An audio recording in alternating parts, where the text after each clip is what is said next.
ಎಲ್ಲರಿಗೂ ನಮಸ್ಕಾರ. ಇವತ್ತಿನ ನಮ್ಮ ಚರ್ಚೆಗೆ ಸ್ವಾಗತ. ನಾವು ಇವತ್ತು ಮಾತಾಡಕ್ ಹೊರಟಿರೋದು ಕರ್ಕಾಟಕ ರಾಶಿಯವರ ಬಗ್ಗೆ, ಅವರ ಜೀವನದ ಕೆಲವು ಬಹಳ ಸೂಕ್ಷ್ಮವಾದ ವಿಷಯಗಳು, ಅಂದ್ರೆ ಪ್ರೀತಿ, ಕುಟುಂಬ ಜೀವನ, ಆಮೇಲೆ ವೃತ್ತಿ. ಈ 3 ಕ್ಷೇತ್ರಗಳ ಮೇಲೆ ಒಂದು ವಿಶೇಷ ದಿನದ ಪ್ರಭಾವದ ಬಗ್ಗೆ ಚರ್ಚೆ ಮಾಡೋಣ. ಹೌದು, ಆ ವಿಶೇಷ ದಿನಾನೇ ಸಂಕಷ್ಟಿ ಚತುರ್ಥಿ. ಈ ದಿನದ ನಂತರ ಕರ್ಕಾಟಕ ರಾಶಿಯವರ ಜೀವನದಲ್ಲಿ, ಅದರಲ್ಲೂ ಮುಖ್ಯವಾಗಿ ಅವರ ಭಾವನೆಗಳಲ್ಲಿ ಯಾವ ರೀತಿ ಬದಲಾವಣೆ ಆಗ್ಬೋದು ಅನ್ನೋದೇ ಇವತ್ತಿನ ನಮ್ಮ ಚರ್ಚೆಯ ತಿರುಳು. ಈ ವಿಶ್ಲೇಷಣೆಯ ಕೇಂದ್ರ ಬಿಂದು ಅವರ ಮೂಲ ಸ್ವಭಾವ ಅಲ್ವಾ? ಎಕ್ಸಾಕ್ಟ್ಲಿ. ಅವರ ಅಧಿಪತಿ ಚಂದ್ರ. ಈಗ ನೋಡಿ, ಚಂದ್ರ ಹೇಗೆ ಸಮುದ್ರದಲ್ಲಿ ಏರಿಳಿತಗಳನ್ನು ಉಂಟುಮಾಡ್ತಾನೋ ಅದೇ ರೀತಿ ಇವರ ಭಾವನೆಗಳಲ್ಲೂ ಏರಿಳಿತಗಳು ತುಂಬ ಸಹಜ. ಈ ಭಾವನಾತ್ಮಕ ಆಳ ಇದೆಯಲ್ಲ, ಇದೇ ಅವರ ದೊಡ್ಡ ಶಕ್ತಿ. ಆದ್ರೆ ಕೆಲವೊಮ್ಮೆ ಅದೇ ದೌರ್ಬಲ್ಯವೂ ಆಗತ್ತೆ. ಹೌದು, ಅದೇ ನೋವು ಗೊಂದಲಕ್ಕೆ ಕಾರಣ ಆಗ್ಬೋದು. ಸೊ ಈ ಸಂಕಷ್ಟಿ ಚತುರ್ಥಿ ಆ ಭಾವನೆಗಳ ಸಮುದ್ರವನ್ನು ಹೇಗೆ ಶಾಂತಗೊಳಿಸುತ್ತೆ ಅಂತ ನೋಡೋಣ. ಸರಿ, ಇಲ್ಲಿ ಒಂದು ವಿಷಯ ಸ್ಪಷ್ಟಪಡಿಸ್ಬೇಕು. ಈ ಮೂಲಗಳು 3 ನಿರ್ದಿಷ್ಟ ಗುಂಪುಗಳನ್ನ ಗಮನದಲ್ಲಿಟ್ಟುಕೊಂಡು ವಿಶ್ಲೇಷಣೆ ಮಾಡಿವೆ ಅಲ್ವಾ? ಹೌದು. ಮೊದಲನೇದು ಪ್ರೀತಿ ಸಂಬಂಧಗಳಲ್ಲಿರುವವರು, ಎರಡನೇದು ಗೃಹಿಣಿಯರು ಮತ್ತು ಮೂರನೇದು ಉದ್ಯಮಿ ಮಹಿಳೆಯರು. ಹಾಗಾದ್ರೆ ನೀವೇಳಿದ ಆ ಭಾವನೆಗಳ ಸಮುದ್ರದ ಬಗ್ಗೆನೇ ಮಾತು ಶುರು ಮಾಡೋಣ. ಈ ಎರಡೂ ಬದಿಯ ಕತ್ತಿಯ ಹಾಗೆ ಇರೋ ಸ್ವಭಾವವನ್ನ ಸ್ವಲ್ಪ ಬಿಡಿಸಿ ಹೇಳಿ. ಖಂಡಿತ. ನೋಡಿ, ಈ ಮೂಲಗಳ ಪ್ರಕಾರ ಕರ್ಕಾಟಕ ರಾಶಿಯವರು ಅಂದ್ರೆ ಪ್ರೀತಿಗೆ, ಕಾಳಜಿಗೆ, ನಿಷ್ಠೆಗೆ ಇನ್ನೊಂದು ಹೆಸರು. ಅವರು ಒಮ್ಮೆ ಯಾರನ್ನಾದ್ರೂ ನಂಬಿದ್ರೆ ಸಾಕು, ಅವ್ರಿಗೋಸ್ಕರ ತಮ್ಮನ್ನೇ ತಾವು ಪೂರ್ತಿಯಾಗಿ ಅರ್ಪಿಸ್ಕೊಳ್ತಾರೆ. ಆದ್ರೆ ಇದೇ ಆಳವಾದ ಭಾವನೆಗಳು ಅದೇ ಸಣ್ಣ ವಿಷಯವನ್ನೇ ಮನಸ್ಸಲ್ಲಿ 1000 ಸಲ ಆಡಿಸಿ ಅದರಲ್ಲೇ ಮುಳುಗೋಗೋ ಸ್ವಭಾವಕ್ಕೆ ಕಾರಣ ಆಗತ್ತೆ. ಅದನ್ನೇ ನಾವು ಓವರ್ ಥಿಂಕಿಂಗ್ ಅಂತೀವಿ. ಅಂದ್ರೆ ಸಂಗಾತಿಯ ಒಂದು ಸಣ್ಣ ಮಾತು ಅಥವಾ ಒಂದು ಸಣ್ಣ ನಿರ್ಲಕ್ಷ್ಯ ಕೂಡ ಇವರ ಮನಸ್ಸಲ್ಲಿ ದೊಡ್ಡ ಬಿರುಗಾಳಿಯನ್ನೇ ಎಬ್ಸ್ಬಿಡ್ಬೋದು. ಕರೆಕ್ಟ್. ವಾಸ್ತವದಲ್ಲಿ ಚಿಕ್ಕದಾಗಿರೋ ಸಮಸ್ಯೆ ಇವರ ಮನಸ್ಸಿನೊಳಗೆ ದೊಡ್ಡದಾಗಿ ಬೆಳೆದುಬಿಡುತ್ತೆ. ಇದು ಸಂಬಂಧಗಳಲ್ಲಿ ಅಭದ್ರತೆ, ಅಂದ್ರೆ ಇನ್ಸೆಕ್ಯೂರಿಟಿ ಮತ್ತೆ ಅನಗತ್ಯ ಸಂಶಯಗಳಿಗೆಲ್ಲ ಕಾರಣ ಆಗುತ್ತೆ ಅಲ್ವಾ? ನಿಖರವಾಗಿ. ಇದೇ ಅಭದ್ರತೆಯಿಂದ ನೋವನ್ನ ಹೊರಗೆ ಹೇಳಿಕೊಳ್ಳದೆ ಮೌನವಾಗಿ ನರಳೋ ಪ್ರವೃತ್ತಿ ಶುರುವಾಗತ್ತೆ. ಇದು ನಿಧಾನವಾಗಿ ಸಂಬಂಧದಲ್ಲಿ ಒಂದು ಕಾಣದ ಗೋಡೆಯನ್ನೇ ಕಟ್ಟಿಬಿಡುತ್ತೆ. ಆದರೆ ಸಂಕಷ್ಟಿಯ ನಂತರ ಬರುವ ಆ ಮಾನಸಿಕ ಸ್ಪಷ್ಟತೆ ಇದೆಯಲ್ಲ, ಅದೇ ಈ ಗೋಡೆಯನ್ನ ಒಡೆಯೋ ಮೊದಲನೇ ಹೆಜ್ಜೆ ಆಗತ್ತೆ. ಹೇಗೆ? ಆ ಭಾವನೆಗಳ ಬಿರುಗಾಳಿ ಶಾಂತವಾದಾಗ ಅವರಿಗೆ ಸಂಗಾತಿಯ ಮಾತನ್ನ ಸರಿಯಾಗಿ ಕೇಳಿಸ್ಕೊಳ್ಳೋ, ಅವರ ದೃಷ್ಟಿಕೋನವನ್ನ ಅರ್ಥ ಮಾಡಿಕೊಳ್ಳೋ ಸಹನೆ ಬರುತ್ತೆ. ಇದು ತುಂಬಾ ಆಸಕ್ತಿಕರವಾಗಿದೆ. ಅಂದ್ರೆ ಹೊರಗಿನ ಪರಿಸ್ಥಿತಿ ಬದಲಾಗೋದಕ್ಕಿಂತ ಹೆಚ್ಚಾಗಿ ಅದನ್ನ ನೋಡೋ ಇವರ ಆಂತರಿಕ ದೃಷ್ಟಿಕೋನ ಬದಲಾಗುತ್ತಾ? ಹೌದು, ಪರ್ಫೆಕ್ಟ್. ಸರಿ, ಈ ಮೂಲಗಳಲ್ಲಿ ಅವಿವಾಹಿತರ ಬಗ್ಗೆ ಏನಾದ್ರೂ ಪ್ರಸ್ತಾಪ ಇದೆಯಾ? ಈ ಮಾನಸಿಕ ಸ್ಪಷ್ಟತೆ ಅವರಿಗೂ ಸಹಾಯ ಮಾಡುತ್ತಾ? ಖಂಡಿತವಾಗಿಯೂ. ಅವಿವಾಹಿತರಲ್ಲಿ ಹಲವಾರು ಸಂದರ್ಭಗಳಲ್ಲಿ ಮೊದಲಿನ ಸಂಬಂಧಗಳ ನೋವು ಅಥವಾ ಅತಿಯಾದ ನಿರೀಕ್ಷೆಗಳು ಗೊಂದಲ ಸೃಷ್ಟಿ ಮಾಡಿರುತ್ತೆ. ಈ ಕ್ಲಾರಿಟಿ ಬಂದಾಗ ಸ್ನೇಹ ಮತ್ತು ಪ್ರೀತಿಯ ನಡುವಿನ ವ್ಯತ್ಯಾಸವನ್ನ ಅವರು ಚೆನ್ನಾಗಿ ಅರ್ಥ ಮಾಡಿಕೊಳ್ತಾರೆ. ಸ್ನೇಹದಿಂದಲೇ ಪ್ರೀತಿ ಶುರುವಾಗುವ ಸಾಧ್ಯತೆಗಳು. ಹೌದು, ಅಂತಹ ಸಾಧ್ಯತೆಗಳನ್ನ ಈ ಮೂಲಗಳು ಸೂಚಿಸ್ತವೆ. ಇನ್ನು ಮದುವೆ ತಳವಾಗ್ತಾ ಇರೋರಿಗೆ ತಮಗೆ ಯಾವ ರೀತಿ ಸಂಗಾತಿ ಬೇಕು ಅನ್ನೋದರ ಬಗ್ಗೆ ಒಂದು ಸ್ಪಷ್ಟ ಚಿತ್ರಣ ಸಿಗುತ್ತೆ. ಹಾಗಾದ್ರೆ ಈ ಭಾವನಾತ್ಮಕ ಸಮತೋಲನ ಅನ್ನೋದು ಪ್ರೇಮ ಸಂಬಂಧಗಳಿಗೆ ಒಂದು ರೀತಿಯ ಫೌಂಡೇಶನ್ ಹಾಕ್ಕೊಡುತ್ತೆ. ಇದೇ ವಿಷಯವನ್ನ ನಾವು ಕೌಟುಂಬಿಕ ಜೀವನಕ್ಕೆ, ಅದರಲ್ಲೂ ವಿಶೇಷವಾಗಿ ಗೃಹಿಣಿಯರ ಜೀವನಕ್ಕೆ ಅನ್ವಯಿಸಿದ್ರೆ ಅಲ್ಲಿ ಚಿತ್ರಣ ಹೇಗಿರುತ್ತೆ? ಗೃಹಿಣಿಯರ ವಿಷಯದಲ್ಲಿ ಈ ಭಾವನಾತ್ಮಕ ಆಳ ಇನ್ನೂ ಸ್ವಲ್ಪ ಸಂಕೀರ್ಣ ಆಗುತ್ತೆ. ಮೂಲಗಳು ಅವರನ್ನ ಮನೆಯ ಆಧಾರ ಸ್ತಂಭ ಅಂತ ಬಣ್ಣಿಸ್ತವೆ. ಅವರ ತ್ಯಾಗ, ಸಹನೆ, ಕಾಳಜಿ ಎಲ್ಲವೂ ಅಪಾರ. ಆದ್ರೆ ಅವರ ಚಾಲೆಂಜ್ ಏನು? ಅವರ ದೊಡ್ಡ ಸವಾಲು ಏನಪ್ಪಾ ಅಂದ್ರೆ, ಅವರು ಎಲ್ಲರ ಭಾವನೆಗಳನ್ನು ಹೀರಿಕೊಳ್ತಾರೆ, ಆದರೆ ತಮ್ಮ ಭಾವನೆಗಳನ್ನ ಹೊರಗೆ ಹಾಕೋದೇ ಇಲ್ಲ. ಇದರಿಂದ ಉಂಟಾಗೋದೇ ಭಾವನಾತ್ಮಕ ಬಳಲಿಕೆ, ಇಮೋಷನಲ್ ಎಕ್ಸಾಷನ್. ನಾನು ಇಷ್ಟೆಲ್ಲ ಮಾಡಿದ್ರೂ ಯಾರಿಗೂ ಕಾಣ್ತಿಲ್ಲ, ಯಾರೂ ನನ್ನನ್ನು ಅಪ್ರಿಷಿಯೇಟ್ ಮಾಡ್ತಿಲ್ಲ ಅನ್ನೋ ಒಂದು ಕೊರಗು. ಅದೇ, ಆ ಕೊರಗು ಒಳಗೊಳಗೆ ಸುಡುತ್ತಿರುತ್ತೆ. ಹಾಗಾದ್ರೆ ಸಂಕಷ್ಟಿಯ ನಂತರದ ಅವಧಿ ಈ ಭಾವನೆಗೆ ಹೇಗೆ ಪರಿಹಾರ ಕೊಡುತ್ತೆ? ಅವರ ತ್ಯಾಗಕ್ಕೆ ಬೆಲೆ ಸಿಗುತ್ತಾ? ಹೌದು, ಇಲ್ಲಿ ಒಂದು ಸೂಕ್ಷ್ಮವಾದ ಬದಲಾವಣೆ ಆಗುತ್ತೆ. ಅವರ ಮನಸ್ಸು ಶಾಂತವಾದಾಗ ಅವರು ತಮ್ಮ ಅಗತ್ಯಗಳನ್ನ ಹೇಳಿಕೊಳ್ಳೋ ರೀತಿಯೇ ಬದಲಾಗುತ್ತೆ. ಆರೋಪದ ಧ್ವನಿ ಹೋಗಿ ಮನವಿಯ ಧ್ವನಿ ಬರುತ್ತೆ. ಒಂದು ಶಾಂತವಾದ ಸಂವಹನ ಶುರುವಾಗುತ್ತೆ. ಆವಾಗ ಆವಾಗ ಪತಿ ಮತ್ತು ಮನೆಯವರು ಅವರ ಮಾತಿಗೆ ಬೆಲೆ ಕೊಡೋಕ್ ಶುರು ಮಾಡ್ತಾರೆ, ಅವರ ತ್ಯಾಗವನ್ನ ಗುರುತಿಸೋಕ್ ಶುರು ಮಾಡ್ತಾರೆ. ಇದು ಕೇವಲ ಭಾವನಾತ್ಮಕ ಬದಲಾವಣೆ ಅಷ್ಟೇನಾ? ಇಲ್ಲ. ಇದರಿಂದ ಅವರ ನಿದ್ದೆ ಸುಧಾರಿಸುತ್ತೆ, ಆರೋಗ್ಯ ಚೆನ್ನಾಗಾಗುತ್ತೆ, ಮತ್ತೆ ತಮಗಾಗಿ ಸ್ವಲ್ಪ ಸಮಯ ಇಟ್ಕೊಳ್ಳೋ ಧೈರ್ಯನೂ ಬರುತ್ತೆ. ಹೋ, ಸೊ ಆಂತರಿಕ ಶಾಂತಿ ಹೊರಗಿನ ಮನ್ನಣೆಗೆ ದಾರಿ ಮಾಡುತ್ತೆ. ಇದು ಮನೆಯ ಆರ್ಥಿಕತೆಯ ಮೇಲೂ ಏನಾದರೂ ಪರಿಣಾಮ ಬೀರುತ್ತಾ? ಖಂಡಿತ. ಆತಂಕ ಮತ್ತು ಒತ್ತಡದಲ್ಲಿದ್ದಾಗ ಅನಗತ್ಯ ಖರ್ಚುಗಳು ಹೆಚ್ಚಾಗೋ ಸಾಧ್ಯತೆ ಇರುತ್ತೆ. ಮನಸ್ಸು ನಿರಾಳವಾದಾಗ ಹಣಕಾಸಿನ ವಿಷಯದಲ್ಲಿ ಪತಿಯೊಂದಿಗೆ ಚರ್ಚಿಸಿ ಒಗ್ಗಟ್ಟಿನಿಂದ ನಿರ್ಧಾರ ತಗೊಳ್ತಾರೆ. ನಾವು ಪ್ರೀತಿ ಮತ್ತು ಕುಟುಂಬದ ಬಗ್ಗೆ ಮಾತಾಡಿದ್ವಿ. ಈಗ ಉದ್ಯಮದಂಥ ಸ್ಪರ್ಧಾತ್ಮಕ ಜಗತ್ತಿಗೆ ಬರೋಣ. ಇದೇ ಭಾವನಾತ್ಮಕ ಸೂಕ್ಷ್ಮತೆ ಆಮೇಲೆ ಬರುವ ಸ್ಪಷ್ಟತೆ ಬಿಸ್ನೆಸ್ನಲ್ಲಿ ಹೇಗೆ ಕೆಲಸ ಮಾಡುತ್ತೆ? ಇದು ನಿಜಕ್ಕೂ ಕುತೂಹಲಕಾರಿ ಸಂಗತಿ. ಯಾಕಂದ್ರೆ ಬಿಸ್ನೆಸ್ನಲ್ಲಿ ಭಾವನೆಗಳನ್ನ ಒಂದು ವೀಕ್ನೆಸ್ ಅಂತ ನೋಡ್ತಾರೆ. ಆದ್ರೆ ಈ ಮೂಲಗಳ ಪ್ರಕಾರ ಕರ್ಕಾಟಕ ರಾಶಿಯ ಮಹಿಳೆಯರಿಗೆ ಇದೇ ಅವರ ಶಕ್ತಿಯೂ ಹೌದು. ಅವರದ್ದು ಭಾವನಾತ್ಮಕ ಬುದ್ಧಿವಂತಿಕೆ. ಹಾಗಾದ್ರೆ ಸಮಸ್ಯೆ ಎಲ್ಲಿ ಬರುತ್ತೆ? ಸಮಸ್ಯೆ ಬರೋದು ಆತ್ಮವಿಶ್ವಾಸದ ಕೊರತೆ, ಅಂದ್ರೆ ಸೆಲ್ಫ್ ಡೌಟ್, ಮತ್ತೆ ರಿಸ್ಕ್ ತಗೊಳ್ಳೋಕೆ ಭಯಪಟ್ಟಾಗ. ಒಂದು ಒಳ್ಳೆ ಅವಕಾಶ ಬಂದಾಗ್ಲೂ ನನ್ನಿಂದ ಆಗುತ್ತಾ, ನಾನು ಸೋತ್ಬಿಟ್ರೆ ಅನ್ನೋ ಸಂಶಯ ಅವರನ್ನ ಕಾಡುತ್ತೆ. ಇದಕ್ಕೆ ಜ್ಯೋತಿಷ್ಯದ ದೃಷ್ಟಿಯಿಂದಲೂ ಏನಾದ್ರೂ ಕಾರಣ ಇದೆಯಾ? ಈ ಸಂಶಯದ ಭಾವನೆಗೆ ಗ್ರಹಗಳ ಪ್ರಭಾವ ಇರಬಹುದಾ? ಖಂಡಿತ.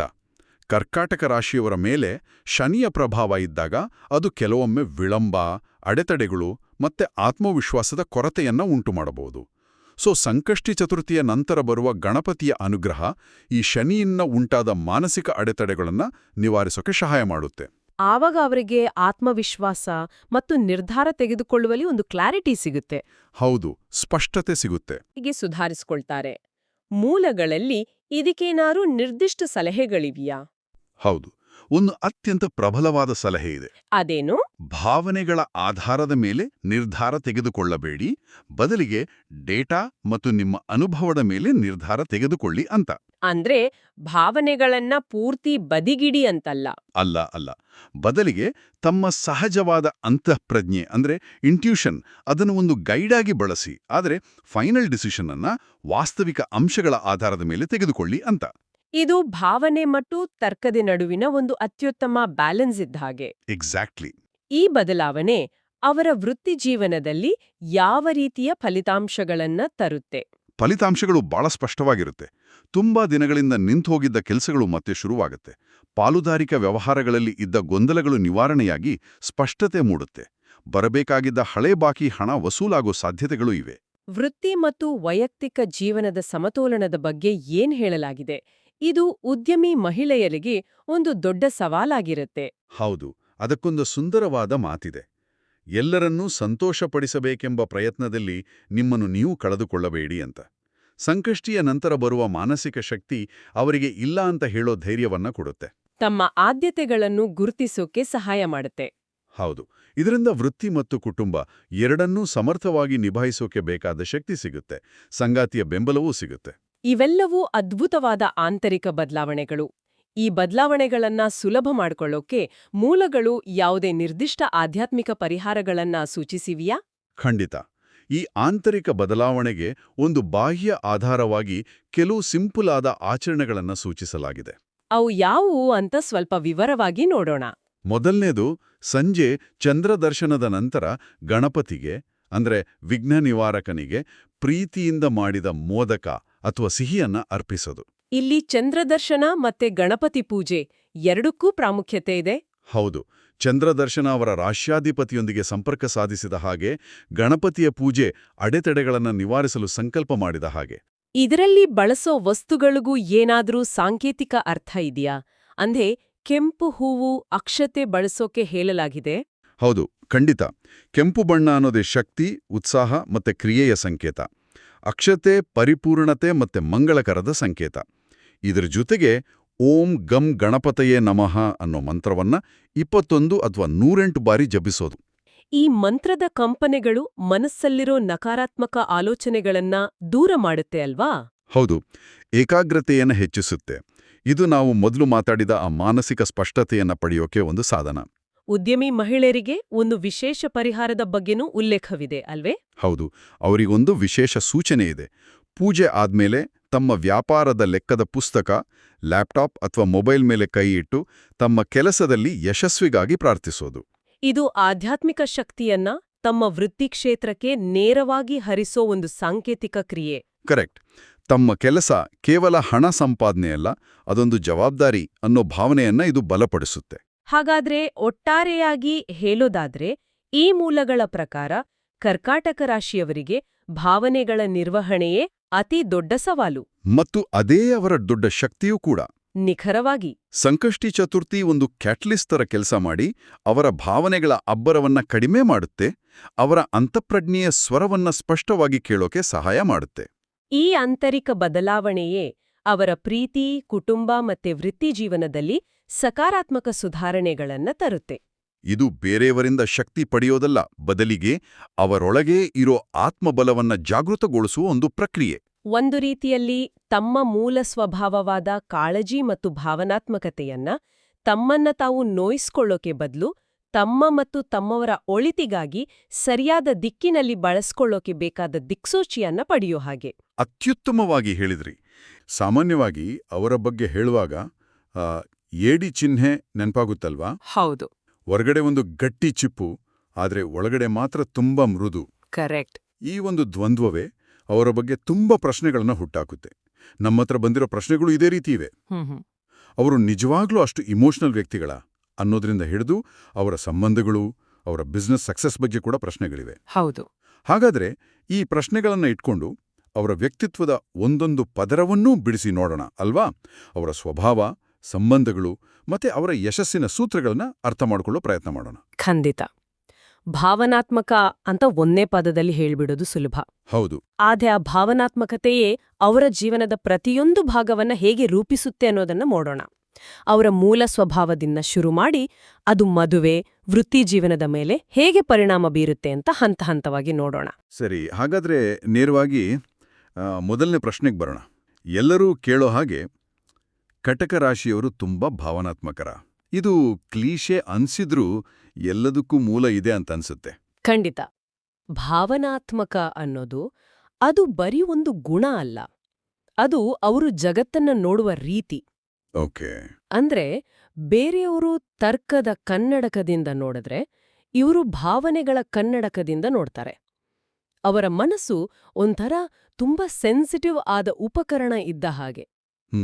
ಇದೇ ಕಾರಣಕ್ಕೆ ಅವರಿಗೆ ಬೇರೆಯವರ ಮನಸ್ಸಲ್ಲಿ ಏನಿದೆ, ಹೇಳದೇ ಇರೋ ನೋವೇನು ಅನ್ನೋದೆಲ್ಲ ಬೇಗ ಗೊತ್ತಾಗುತ್ತೆ. ಇದೇ ಅವರ ದೊಡ್ಡ ಶಕ್ತಿ. ಆದ್ರೆ ಪ್ರತಿಯೊಂದು ಶಕ್ತಿಗೂ ಒಂದು ದುರ್ಬಲತೆಯ ಮುಖ ಇರುತ್ತಲ್ವೇ? ಈ ಅತಿ ಸೂಕ್ಷ್ಮತೆ ಅವರಿಗೆ ಹೇಗೆ ಹೊರೆಯಾಗ್ಬೋದು? ಖಚಿತವಾಗಿ. ಅದೇ ಸೆನ್ಸಿಟಿವ್ ಉಪಕರಣ ಸಣ್ಣ ಸಣ್ಣ ನೆಗೆಟಿವ್ ವಿಷಯಗಳಿಗೂ ತುಂಬಾ ತೀವ್ರವಾಗಿ ಪ್ರತಿಕ್ರಿಯಿಸುತ್ತೆ. ಓ ಸರಿ. ಬೇರೆಯವರ ಒಂದು ಸಣ್ಣ ಮಾತು ಅಥವಾ ಒಂದು ನಿರ್ಲಕ್ಷ್ಯದ ನೋಟ ಕೂಡ ಇವರ ಮನಸ್ಸಿನ ಮೇಲೆ ದೊಡ್ಡ ಗಾಯ ಮಾಡ್ಬೋದು. ಸುಲಭವಾಗಿ ನೋವನುಭವಿಸ್ತಾರೆ ಮತ್ತು ಆ ನೋವನ್ನ ಮರೆಯೋಕೆ ತುಂಬಾ ಸಮಯ ತಗೊಳ್ತಾರೆ. ಇಲ್ಲಿ ಇನ್ನೊಂದು ಇಂಟ್ರೆಸ್ಟಿಂಗ್ ವಿಷಯ ಇದೆ. ಕರ್ಕಟ ರಾಶಿ ಪುರುಷ ವರ್ಸಸ್ ಮಹಿಳೆ ಮತ್ತೆ ಕರ್ಕಟ ರಾಶಿ ಮಹಿಳೆಯರ ಗುಪ್ತಶಕ್ತಿ ಬಗ್ಗೆಯೂ ಕೇಳಿದ್ದಾರೆ. ಈ ಭಾವನಾತ್ಮಕ ಸ್ವಭಾವ ಗಂಡಸರಲ್ಲಿ ಮತ್ತು ಹೆಂಗಸರಲ್ಲಿ ಬೇರೆ ಬೇರೆ ರೀತಿ ವ್ಯಕ್ತವಾಗುತ್ತಾ? ಇದು ತುಂಬಾ ಮುಖ್ಯವಾದ ಪಾಯಿಂಟು. ಹೌದು, ವ್ಯಕ್ತಪಡಿಸುವ ರೀತಿಯಲ್ಲಿ ಬಹಳ ವ್ಯತ್ಯಾಸ ಇರುತ್ತೆ. ಕರ್ಕಟರಾಶಿ ಮಹಿಳೆಯರಲ್ಲಿ ಈ ಭಾವನಾತ್ಮಕ ಗುಣ ಇದೆಯಲ್ಲ, ಅದು ಇಂಟ್ಯೂಷನ್ ಅಂದ್ರೆ ಅಂತಸ್ಫೂರ್ತಿ ಮತ್ತೆ ಪೋಷಣೆ ಮಾಡುವ ಸಾಮರ್ಥ್ಯವಾಗಿ ಹೊರಹೊಮ್ಮತ್ತೆ. ಓಕೆ. ಬಹುಶಃ ಇದೇ ಅವರ ಗುಪ್ತ ಶಕ್ತಿ. ಅವರು ತಮ್ಮ ಫ್ಯಾಮಿಲಿ ಅಥವಾ ಫ್ರೆಂಡ್ ಸರ್ಕಲ್ನಲ್ಲಿ ಒಂಥರ ಎಮೋಷನಲ್ ಬೆನ್ನೆಲುಬಿದ್ದ ಹಾಗೆ. ಕಷ್ಟ ಅಂತ ಬಂದಾಗ ಧೈರ್ಯ ಹೇಳೋಕೆ, ಸಮಾಧಾನ ಮಾಡೋಕೆ ಅವರೇ ಮೊದಲು ಮುಂದೆ ಬರ್ತಾರೆ. ಒಂಥರ ಸೈಲೆಂಟ್ ಸ್ಟ್ರೆಂತ್ ಇದ್ದ ಹಾಗೆ. ಹಾಗಾದ್ರೆ ಪುರುಷರಲ್ಲಿ ಇದು ಹೇಗೆ? ಸಮಾಜದಲ್ಲಿ ಗಂಡಸರು ಅಳಬಾರ್ದು, ಫೀಲಿಂಗ್ಸ್ ತೋರಿಸಬಾರ್ದು ಅನ್ನೋ ನಿರೀಕ್ಷೆ ಇರುತ್ತಲ್ಲ. ಖಂಡಿತ. ಒಂದು ಸಂಘರ್ಷ ಇದ್ದೇ ಇರುತ್ತೆ. ಇದೇ ಕಾರಣಕ್ಕೆ ಕರ್ಕಟ ರಾಶಿ ಪುರುಷರನ್ನ ಅರ್ಥ ಮಾಡ್ಕೊಳ್ಳೋದು ಕೆಲವೊಮ್ಮೆ ಕಷ್ಟ. ಅವರಲ್ಲಿ ಇದೇ ಭಾವನಾತ್ಮಕ ಬುಡ ತಮ್ಮ ಪ್ರೀತಿಪಾತ್ರರನ್ನ ರಕ್ಷಿಸೋದು ಅವರ ಜವಾಬ್ದಾರಿ ಹೊರೋ ಪ್ರವೃತ್ತಿಯಾಗೆ ಕಾಣಿಸ್ಕೊಳ್ಳುತ್ತೆ. ಅಂದ್ರೆ ಪ್ರೊಟೆಕ್ಟಿವ್ ಆಗಿರ್ತಾರೆ. ಎಕ್ಸಾಕ್ಟ್ಲಿ. ತಮ್ಮ ಕುಟುಂಬಕ್ಕೆ ಒಂದು ಕೋಟೆಯ ಹಾಗೆ ಇರ್ಬೇಕು ಅಂತ ಬಯಸ್ತಾರೆ. ಆದ್ರೆ ನೀವು ಹೇಳಿದ ಹಾಗೆ ತಮ್ಮ ಫೀಲಿಂಗ್ಸ್ ನೇರವಾಗಿ ಹೇಳಿಕೊಳ್ಳೋಕೆ ಸ್ವಲ್ಪ ಹಿಂಜರಿತಾರೆ. ಸೊ ಅವರ ಪ್ರೀತಿ ಮತ್ತು ಕಾಳಜಿ ಮಾತಿಗಿಂತ ಹೆಚ್ಚಾಗಿ ಅವರ ಕೆಲಸಗಳಲ್ಲಿ ಕಾಣಿಸುತ್ತೆ. ಇದು ಒಂದು ರೀತಿ ಕ್ಲಾಸಿಕ್ ಮಾತಿಗಿಂತ ಕೃತಿ ಲೇಸು ತರ ಅಲ್ವಾ? ಆದರೆ ಇದು ಸಂಬಂಧಗಳಲ್ಲಿ ತಪ್ಪು ತಿಳಿವಳಿಕೆಗೆ ಕಾರಣವಾಗಬಹುದಲ್ವೇ? ಖಂಡಿತವಾಗಿಯೂ ಇದೇ ಅವರ ಸಂಬಂಧಗಳಲ್ಲಿ ಬರೋ ಒಂದು ದೊಡ್ಡ ಚಾಲೆಂಜ್. ಅವರ ಕ್ರಿಯೆಯ ಹಿಂದಿನ ಪ್ರೀತಿಯನ್ನ ಅರ್ಥ ಮಾಡ್ಕೊಳ್ದಿದ್ರೆ ಅವರು ಭಾವನಾಶೂನ್ಯರು ಅಂತ ತಪ್ಪಾಗಿ ತಿಳ್ಕೊಳ್ಳೋ ಸಾಧ್ಯತೆ ಇರುತ್ತೆ. ಸರಿ, ಈ ತೀವ್ರವಾದ ಭಾವನಾತ್ಮಕತೆ ಮತ್ತೆ ಆ ಸುರಕ್ಷತೆಯ ಅಗತ್ಯತೆ ಇದು ಅವರ ಮದುವೆ ಜೀವನದ ಮೇಲೆ ಹೇಗೆ ಪರಿಣಾಮ ಬೀರುತ್ತೆ? ಇಲ್ಲೊಂದು ಪ್ರಶ್ನೆ ಇದೆ, ಕಟಕರಾಶಿ ಅವರಿಗೆ ಮದುವೆ ಯಾಕೆ ತಡವಾಗುತ್ತೆ ಅಂತ. ಹೌದು, ಇದು ನೇರವಾಗಿ ಅವರ ಮೂಲ ಸ್ವಭಾವಕ್ಕೆ ಸಂಬಂಧಪಟ್ಟಿದ್ದು. ಓಕೆ. ಅವರಿಗೆ ಮದುವೆ ಅಂದ್ರೆ ಅದು ಬರೀ ಇಬ್ರು ಒಟ್ಟಿಗೆ ಬದುಕೋದಲ್ಲ, ಅದೊಂದು ಭಾವನಾತ್ಮಕ ಕೋಟೆಯನ್ನ ಕಟ್ಕೊಂಡ ಹಾಗೆ. ಅವರು ಸಂಬಂಧಗಳಲ್ಲಿ ಬರೀ ಪ್ರೀತಿಯನ್ನಷ್ಟೇ ಅಲ್ಲ, ಸಂಪೂರ್ಣ ಭಾವನಾತ್ಮಕ ಭದ್ರತೆಯನ್ನ ಹುಡುಕ್ತಾರೆ. ಭದ್ರತೆ? ಹೌದು. ನನ್ನನ್ನ ಪೂರ್ತಿಯಾಗಿ ಅರ್ಥ ಮಾಡ್ಕೊಳ್ಬೇಕು, ನನ್ನನ್ನ ಯಾವತ್ತೂ ಕೈ ಬಿಡಲ್ಲ ಅನ್ನೋ ಒಂದು ಆಳವಾದ ಭರವಸೆ ಬೇಕವರಿಗೆ. ಅಂದ್ರೆ ಅವರು ಸುಲಭವಾಗಿ ಯಾರನ್ನೂ ನಂಬಲ್ಲ, ತಮ್ಮ ಹೃದಯಕ್ಕೆ ಪ್ರವೇಶ ಕೊಡಲ್ಲ ಅಂತಾನ? ಹೌದು. ಅವರ ಸುತ್ತ ಒಂದು ಕಾಣದ ಗೋಡೆ ಕಟ್ಟಿಕೊಂಡಿರ್ತಾರೆ. ಆ ಗೋಡೆ ದಾಟಿ ಅವರ ನಂಬಿಕೆಯನ್ನ ಪೂರ್ತಿಯಾಗಿ ಗಳಿಸಕ್ಕೆ ತುಂಬಾ ಸಮಯ ಮತ್ತು ತಾಳ್ಮೆ ಬೇಕು. ಸರಿಯಾದ ವ್ಯಕ್ತಿ ಸಿಗೋವರೆಗೂ ಕಾಯ್ತಾರೆ. ಇದೇ ಅವರ ಮದುವೆ ತಡ ಆಗೋಕೆ ಒಂದು ಮುಖ್ಯ ಕಾರಣ. ಆದ್ರೆ ಈ ರೀತಿ ಕಾಯೋದು ಅತಿಯಾದ ಎಚ್ಚರಿಕೆ ಕೆಲವೊಮ್ಮೆ ಅವರಿಗೆ ಮುಳ್ಳುವಾಗಲ್ವಾ? ಆಗ್ಬಹುದು. ಅದೊಂದು ರಿಸ್ಕ್ ಇದ್ದೇ ಇರುತ್ತೆ. ಕೆಲವೊಮ್ಮೆ ತಮ್ಮ ಭಯದಿಂದಲೇ ಒಳ್ಳೆಯ ವ್ಯಕ್ತಿಗಳನ್ನ ದೂರ ಇಡಬಹುದು. ತಮ್ಮನ್ನು ತಾವು ರಕ್ಷಿಸಿಕೊಳ್ಳೋ ಪ್ರಯತ್ನದಲ್ಲಿ ಒಂಟಿತನಕ್ಕೆ ದೂಡಲ್ಪಡುವ ಸಾಧ್ಯತೆಯೂ ಇರುತ್ತೆ. ಇದೇ ವಿಷಯಕ್ಕೆ ಸಂಬಂಧಪಟ್ಟ ಹಾಗೆ ಇಂಟರ್ಕ್ಯಾಸ್ಟ್ ಲವ್ ಮ್ಯಾರೇಜ್ ಯೋಗ ಮತ್ತೆ ಸೆಕೆಂಡ್ ಮ್ಯಾರೇಜ್ ಯೋಗದ ಬಗ್ಗೆಯೂ ಪ್ರಸ್ತಾಪ ಆಗಿದೆ. ಇಲ್ಲಿ ಯೋಗ ಅಂದ್ರೆ ಏನು ಅಂತ ಸ್ವಲ್ಪ ವಿವರಿಸ್ತೀರಾ? ಜ್ಯೋತಿಷ್ಯದಲ್ಲಿ ಯೋಗ ಅಂದ್ರೆ ಅದೊಂದು ಗ್ರಹಗಳ ಸಂಯೋಜನೆ. ಇದನ್ನ ನಾವು ಒಂದು ಖಚಿತ ಭವಿಷ್ಯ ಅಂತ ನೋಡ್ಬಾರ್ದು. ಸರಿ. ಬದಲಾಗಿ ಒಬ್ಬರ ಸ್ವಭಾವದಿಂದ ಉಂಟಾಗಬಹುದಾದ ಒಂದು ಪ್ರವೃತ್ತಿ ಅಥವಾ ಒಂದು ಸಾಧ್ಯತೆ ಅಂತ ಅಷ್ಟೇ ನೋಡ್ಬೇಕು. ಓಕೆ. ಹಾಗಾದ್ರೆ ಈ ಪ್ರವೃತ್ತಿಗಳು ಅವರ ವ್ಯಕ್ತಿತ್ವಕ್ಕೆ ಹೇಗೆ ಸಂಬಂಧಪಟ್ಟಿವೆ? ಅವರ ಭಾವನಾತ್ಮಕ ಸ್ವಭಾವ ಇದೆಯಲ್ಲ, ಅದು ಕೆಲವೊಮ್ಮೆ ಸಂಪ್ರದಾಯಗಳನ್ನ ಮೀರಿ ನಿಲ್ಲೋ ಹಾಗೆ ಮಾಡುತ್ತೆ.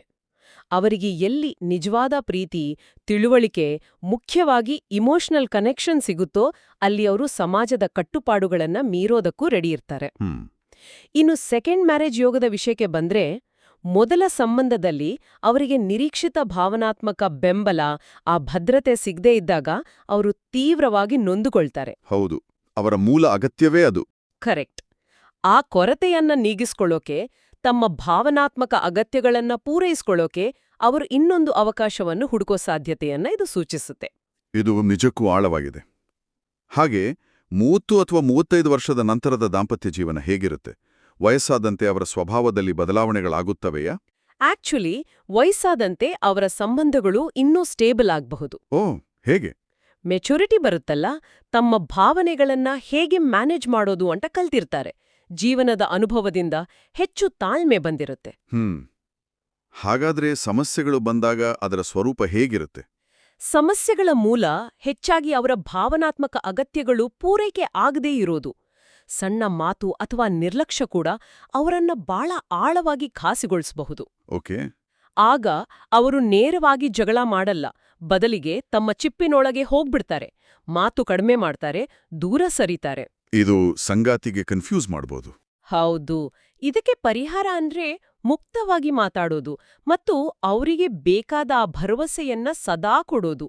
ನಾನು ನಿನ್ನ ಜೊತೆಗಿದ್ದೇನೆ ಅನ್ನೋ ಭರವಸೆ ಅವರಿಗೆ ಬಹಳ ಮುಖ್ಯ. ಈ ಅಗತ್ಯ ತುಂಬಾ ಕಾಲ ಸಿಗದೇ ಇದ್ದಾಗ ಮಾತ್ರ ಸಂಬಂಧ ಮುರಿಯೋ ಹಂತಕ್ಕೆ ಹೋಗ್ಬಹುದು. ಅಂದ್ರೆ ಅವರೊಂದಿಗೆ ಸಂಬಂಧವನ್ನ ಚೆನ್ನಾಗಿಟ್ಕೋಬೇಕು ಅಂದ್ರೆ ನಿರಂತರವಾದ ಭಾವನಾತ್ಮಕ ಹೂಡಿಕೆ ಬೇಕೇ ಬೇಕು. ಖಚಿತವಾಗಿ. ಅವರಿಗೆ ಇಮೋಷನಲ್ ಕನೆಕ್ಷನ್ ಆಕ್ಸಿಜನ್ ಇದ್ದಾಗೆ. ಸರಿ, ಅವರ ಇಡೀ ಜಗತ್ತು ಭಾವನೆ ಮತ್ತು ಸುರಕ್ಷತೆಯ ಸುತ್ತ ಸುತ್ತುತ್ತೆ ಅಂತ ಗೊತ್ತಾಯ್ತು. ಇದು ನನ್ನನ್ನ ಅವರ ವೃತ್ತಿ ಜೀವನದ ಕಡೆಗೆ ತರುತ್ತೆ. ಸಾಮಾನ್ಯವಾಗಿ ಇಂತಹ ಭಾವನಾತ್ಮಕ ವ್ಯಕ್ತಿಗಳು ಬಿಸ್ನೆಸ್ ಜಗತ್ತಲ್ಲಿ ಯಶಸ್ವಿಯಾಗಲ್ಲ ಅನ್ನೋ ಒಂದು ಸ್ಟೀರಿಯೋಟೈಪ್ ಇದೆ ಅಲ್ವಾ? ಹೌದು, ಇದೆ. ಆದ್ರೆ ನಮ್ಮ ಲಿಸ್ಟ್ನಲ್ಲಿ ಕಟಕರಾಶಿ ಬಿಸ್ನೆಸ್ ಸಕ್ಸಸ್ ಸೀಕ್ರೆಟ್ಸ್ ಬಗ್ಗೆ ಪ್ರಶ್ನೆ ಇದೆ. ಇದು ಕೇಳೋಕೆ ಒಂಥರ ವಿರೋಧಾಭಾಸ ಅಲ್ವಾ? ಇದು ಒಂದು ದೊಡ್ಡ ತಪ್ಪು ಕಲ್ಪನೆ ಆಕ್ಚುಲಿ. ವಾಸ್ತವದಲ್ಲಿ ಅವರ ಯಶಸ್ಸಿನ ರಹಸ್ಯ ಅವರ ಸ್ವಭಾವದಲ್ಲೇ ಇದೆ. ಓ. ನಾವು ದುರ್ಬಲತೆ ಅಂತ ಏನ್ ಅನ್ಕೊಂಡಿದ್ದೇವೋ ಅದೇ ಅವರ ದೊಡ್ಡ ಆಸ್ತಿಯಾಗುತ್ತೆ. ಮೊದಲನೇದಾಗಿ ಅವರ ಇಂಟ್ಯೂಷನ್, ಅಂತಸ್ಫೂರ್ತಿ. ಹೌದು. ಬಿಸ್ನೆಸ್ನಲ್ಲಿ ಎಲ್ಲಾ ನಿರ್ಧಾರಗಳನ್ನು ಬರೀ ಡೇಟಾ ನೋಡಿ ತಗೊಳಕ್ಕಾಗಲ್ಲ. ಕೆಲವೊಮ್ಮೆ ನಮ್ಮ ಗಟ್ ಫೀಲಿಂಗ್ ಮೇಲೆ ಹೋಗಬೇಕಾಗತ್ತೆ. ಕಟಕ ರಾಶಿಯವರ ಈ ಇಂಟ್ಯೂಷನ್ ತುಂಬಾ ಪವರ್ಫುಲ್. ಆದ್ರೆ ಕೇವಲ ಗಟ್ ಫೀಲಿಂಗ್ ಮೇಲೆ ಅವಲಂಬಿಸುವುದು ರಿಸ್ಕ್ ಅಲ್ವಾ ಇವತ್ತಿನ ಡೇಟಾ ಚಾಲಿತ ಜಗತ್ತಿನಲ್ಲಿ? ಒಳ್ಳೆ ಪ್ರಶ್ನೆ. ಇಲ್ಲಿ ಸ್ಪಷ್ಟಪಡಿಸಬೇಕಾದ ವಿಷಯ ಏನಪ್ಪಾ ಅಂದ್ರೆ, ಅವರ ಇಂಟ್ಯೂಷನ್ ಡೇಟಾವನ್ನ ತಿರಸ್ಕರಿಸಲ್ಲ. ಬದಲಿಗೆ ಡೇಟಾದಲ್ಲಿ ಕಾಣಿಸದ ಸೂಕ್ಷ್ಮ ಅಂಶಗಳನ್ನ ಗ್ರಹಿಸೋಕೆ ಸಹಾಯ ಮಾಡುತ್ತೆ. ಸರಿ. ಅವರು ಡೇಟಾ ನೋಡ್ತಾರೆ, ಆದ್ರೆ ಅದರ ಹಿಂದಿನ ಮಾನವೀಯ ಅಂಶವನ್ನ, ಆ ಎಮೋಷನಲ್ ಕರೆಂಟ್ ಅನ್ನ ಅರ್ಥ ಮಾಡ್ಕೊಳ್ತಾರೆ. ಇದು ಅವರನ್ನ ಕೇವಲ ಮ್ಯಾನೇಜರ್ ಆಗಿ ಉಳಿಸದೆ ಒಬ್ಬ ವಿಷನರಿ ಲೀಡರ್ ಆಗಿ ಮಾಡುತ್ತೆ. ಇದು ತುಂಬಾ ಇಂಟ್ರೆಸ್ಟಿಂಗ್ ಆಗಿದೆ. ಅವರ ಬೇರೆ ಯಾವ ಗುಣಗಳು ಅವರಿಗೆ ಬಿಸ್ನೆಸ್ನಲ್ಲಿ ಸಹಾಯ ಮಾಡ್ತವೆ? ಅವರ ಪೋಷಿಸುವ ಗುಣ ಇದು ಅವರನ್ನ ಅತ್ಯುತ್ತಮ ಲೀಡರ್ ಆಗಿ ಮಾಡುತ್ತೆ. ಹೇಗೆ? ಅವರು ತಮ್ಮ ಟೀಮನ್ನ ಒಂದು ಕುಟುಂಬದ ಹಾಗೆ ನೋಡ್ಕೊಳ್ತಾರೆ. ತಮ್ಮ ಉದ್ಯೋಗಿಗಳ ಕಷ್ಟಗಳಿಗೆ ಸ್ಪಂದಿಸ್ತಾರೆ. ಇದರಿಂದ ಎಂಪ್ಲಾಯೀಸ್ಗೆ ಕಂಪನಿ ಮೇಲೆ ಒಂದು ವಿಶೇಷವಾದ ನಿಷ್ಠೆ ಬೆಳೆಯುತ್ತೆ. ಅವರ ಪರಿಶ್ರಮ ಇದೆಯಲ್ಲ, ಅದು ದೀರ್ಘಕಾಲದ ಸ್ಥಿರವಾದ ಉದ್ಯಮ ಕಟ್ಟೋಕೆ ಸಹಾಯ ಮಾಡುತ್ತೆ. ಅವರು ತಕ್ಷಣದ ಲಾಭಕ್ಕಿಂತ ಲಾಂಗ್ ಟರ್ಮ್ ಸಂಬಂಧಕ್ಕೆ ಹೆಚ್ಚು ಬೆಲೆ ಕೊಡ್ತಾರೆ. ಹಾಗಾದ್ರೆ ಅವರ ಸ್ವಭಾವಕ್ಕೆ ಸರಿಹೊಂದುವ ನಿರ್ದಿಷ್ಟ ಕ್ಷೇತ್ರಗಳಿವೆಯೇ? ಖಂಡಿತ. ಅವರ ಪೋಷಿಸುವ ಸ್ವಭಾವದಿಂದಾಗಿ ಆರೋಗ್ಯ ಸೇವೆ, ಶಿಕ್ಷಣ, ಕೌನ್ಸಿಲಿಂಗ್, ಸಮಾಜ ಸೇವೆ ಈ ಕ್ಷೇತ್ರಗಳಲ್ಲಿ ತುಂಬಾ ಯಶಸ್ವಿಯಾಗ್ತಾರೆ. ಓಕೆ. ಮನೆ ಕುಟುಂಬದ ಮೇಲಿನ ಪ್ರೀತಿಯಿಂದ real estate, interior design, hospitality ಉದ್ಯಮಗಳಲ್ಲೂ ಚೆನ್ನಾಗಿ ಮಾಡ್ತಾರೆ. ಕೆಲವೊಮ್ಮೆ ಕಲೆ, ಸಂಗೀತ, ಬರವಣಿಗೆಯಲ್ಲೂ ತಮ್ಮನ್ನು ತಾವು ಕಂಡುಕೊಳ್ತಾರೆ. ಹಾಗಾದ್ರೆ ನಾವಿವತ್ತು ಮಾತಾಡಿದ್ದನ್ನೆಲ್ಲ ಒಟ್ಟಿಗೆ ಸೇರಿಸಿದ್ರೆ ನಮ್ಗೊಂದು ಸ್ಪಷ್ಟ ಚಿತ್ರಣ ಸಿಗುತ್ತೆ ಅಲ್ವಾ? ಕಟಕ ರಾಶಿಯವರ ವ್ಯಕ್ತಿತ್ವ ಭಾವನೆಗಳ ಒಂದು ಆಳವಾದ ಸಮುದ್ರ ಇದ್ದ ಹಾಗೆ. ಇದು ಅವರ ಶಕ್ತಿ, ದೌರ್ಬಲ್ಯ ಎರಡಕ್ಕೂ ಕಾರಣ.